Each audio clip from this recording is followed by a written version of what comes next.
Agora em Manaus são 11 horas e 50 minutos. Eu quero que você pare aí o que você está fazendo e acompanhe com a gente aqui essa notícia. Porque é uma notícia que tem trazido muita preocupação para todos nós aqui do Agora e, óbvio, para a comunidade médica também. Rio de Janeiro investiga 6 casos suspeitos de hepatite aguda grave em crianças e um bebê de 8 meses pode ter morrido dessa hepatite aguda, que até agora não se sabe a origem nem as causas dessa doença. Os primeiros casos foram identificados no Reino Unido e até a última vez que a doutora Cristina Mello tinha vindo aqui, e ela está conosco de novo hoje, tinha ali em torno de 170 casos. E agora nós já temos casos no Brasil. Nós trouxemos a doutora Cristina na semana passada, né, doutora? Falando sobre esses casos, porque tem trazido muita preocupação, porque a gente não sabe aqui qual é a verdadeira origem dessa hepatite, mas a gente sabe que a hepatite ela pode contaminar as pessoas e até onde se sabe, essa hepatite pode ter origem em 2 doenças, em crianças que tiveram 2 doenças. Qual é a probabilidade dessa hepatite aguda chegar ao Amazonas? Então, Márcia, tudo isso é muito novo. Né? Os dados são ainda, vamos dizer, casos suspeitos, né? Não são casos ainda confirmados que tenham alguma relação com esses casos da Europa, né? Dos Estados Unidos.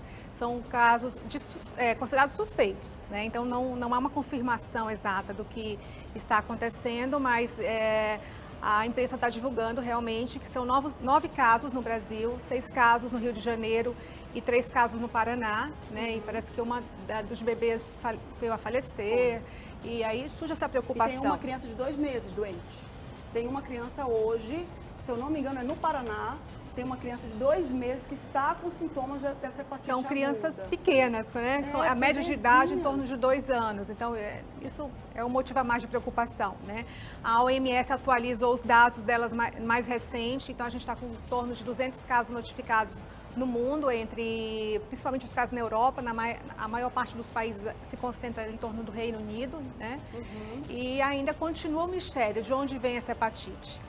A maioria dessas crianças testa positivo para um vírus chamado adenovírus tipo 41. Sim. Mas esse é um vírus também que circula bastante, né? Esse é um vírus da gripe, é um dos vírus da gripe, que tem transmissão através dos alimentos, que é chamada fecal oral, ou através de um contato de uma pessoa doente também. Pela saliva, espirrou, tossiu ou falou perto da pessoa. Exatamente, é um vírus de transmissão respiratória também. E também algumas crianças testaram positivo, também já foram contaminadas pela Covid-19, pelo coronavírus. Ainda tem essa situação. Alguns tiveram a doença previamente, a gente não sabe se essa doença prévia, né, acabou deixando ali mais vulnerável, com risco maior de desenvolver uma segunda infecção, e essa infecção pelo adenovírus é mais grave, porque não havia registro do adenovírus causando essa hepatite grave em crianças saudáveis. O adenovírus não é novo, já é um vírus já que circula, existe. né? E antes a preocupação era só em pessoas doentes, imunodeprimidas chamada.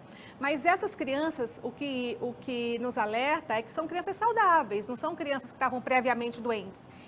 E um outro fato ali de preocupação é que 10% das crianças evoluíram com uma forma grave, que precisaram de transplante hepático. Então, é uma estatística muito acima do que nós estamos acostumados, né?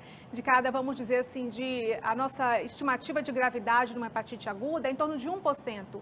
E nesse caso específico, a gente está com uma estimativa de gravidade, necessidade para transplante de 10%. Então, são números, assim, alarmantes, né? Agora, vamos só estabelecer aqui que a gente botou uma arte aqui sobre as hepatites. Nós temos 5 tipos, né, de hepatite. As hepatites virais. E essas hepatites virais, elas se contaminam, elas contaminam as pessoas por meio... Repita de novo, qual é a forma de contaminação dessas hepatites? Tá. Então, a hepatite A, ela tem uma transmissão fecal oral, que é através dos alimentos contaminados, ou uma água que não foi adequadamente filtrada. Então, é a transmissão dessa forma, né? A hepatite B e a hepatite C e a hepatite D, ela tem uma transmissão através do contato com uma outra pessoa doente. Então, é preciso haver contato com o sangue de uma outra pessoa doente. Ou através de uma relação sexual, ou através de um procedimento ali, vamos dizer, um piercing feito de maneira inadequada, uma transfusão de sangue, mais nas décadas mais anteriores. Atualmente, o risco é quase zero, inexistente. Né? Mas, então, é preciso ter contato com o sangue, né? E tem ainda a hepatite E, que é uma quarta hepatite, que tem uma transmissão semelhante à da hepatite A, que é a transmissão através dos alimentos contaminados, exatamente. Existem outras causas também de hepatite, são doenças imunológicas que podem afetar, inflamar o fígado. Existe uma outra situação que nós já conversamos aqui sobre a hepatite tóxica, que é uma hepatite causada por medicamento, por chás, por ervas, né, com uso ali mais exagerado, uma quantidade maior. Existe uma hepatite que não causa exatamente uma hepatite aguda, que é a hepatite pela esteatose, pela gordura no fígado, que já é um comportamento mais crônico, que não preocupa nessa situação. Agora, é muito importante dizer que a hepatite é uma inflamação na glândula hepática, Exatamente, que é o fígado. Nem sempre essa hepatite ela vai desenvolver a partir de um desses tipos de hepatite, que são as hepatites virais chamadas, né? Exato. Existem outros vírus, não esses que nós falamos, esses são chamados vírus hepatotrópicos. Eles têm uma predileção pelo fígado. Mas existem outros vírus que circulam no corpo todo que podem afetar o fígado. Por exemplo, o vírus da dengue é uma causa também de hepatite que pode dar icterícia, que pode dar a pele amarelada, o branco do olho. Esse branco do olho ficar amarelo, a urina ficar mais escura, da cor de guaraná, como a gente costuma explicar. A malária também causa, pode semelhante à nossa malária, que é tão familiar, né? Nós conhecemos bem uma pessoa, um familiar que está com a malária. É um quadro muito semelhante. O que chama a atenção é que essas crianças não tiveram febre. A nossa malária, que eu digo nossa, porque é muito endêmica na nossa região, mas dá uma febre muito alta. Essas crianças não tiveram febre, tiveram muitos sintomas de diarreia, vômitos e sintomas respiratórios. E aí surgiram nos dias seguintes com esse olho amarelado e a urina mais escura, que sinaliza para uma inflamação hepática grave. E existe a probabilidade, eu não sei se eu perguntei isso da senhora, porque a gente está muito preocupado com esse tipo de hepatite, existe a probabilidade de chegar ao Amazonas? É um mistério. Não, né? Já chegou no Rio de Janeiro, chegou no Paraná. Isso está sendo investigado. A gente precisa entender qual é a via, né? Qual é o agente, para saber quais são os riscos que a gente corre.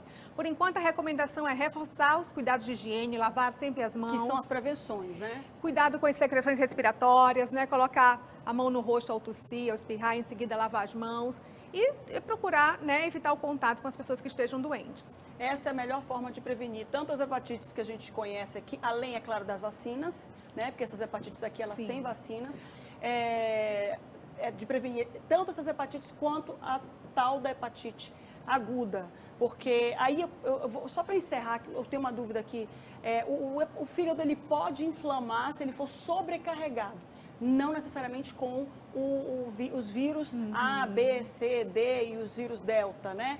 E o vírus E. Exato. Ele pode inflamar, por exemplo, ele ficou fragilizado por causa da Covid e por causa do adenovírus. Estou só uma especulação, tá? Só levantando aqui a possibilidade para você que está aí do outro lado acompanhar aqui.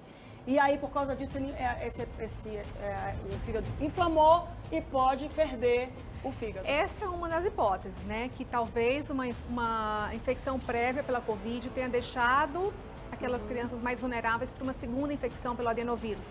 Essa é uma das hipóteses, mas não está ainda confirmado que seja pelo adenovírus. É a principal suspeita.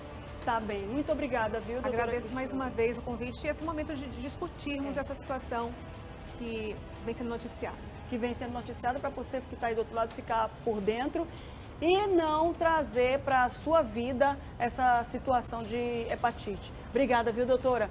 Márcio Paes Barreto.